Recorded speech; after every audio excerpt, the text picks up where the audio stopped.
Вот продолжаю историю про стук суппортов. Пришлось колхозить вот так на трубку.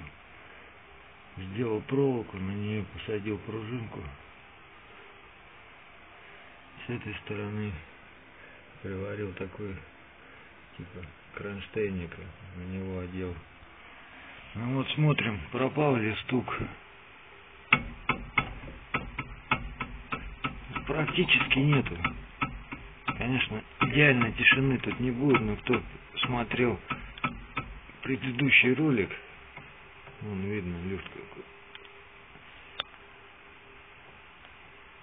Тут может сравнить, там какой стук и здесь какой стук. Тут сейчас он подпружиненный.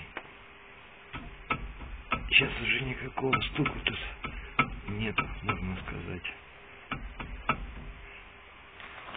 Конечно, могу снять пружину. Давайте сниму. Вот, снял пружину. И сейчас какой стук будет. О. Земля и небо. Вот, ну видно, люфт. Какой уже выработка. Сейчас одену пружину.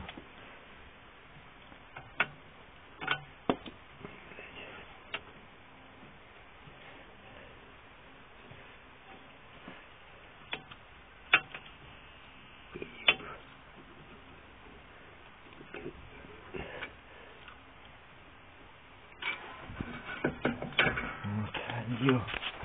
Вот, долблю также.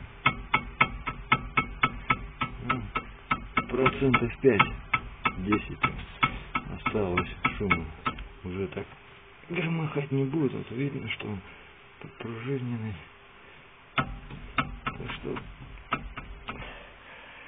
больше тут я не вижу никаких вариантов.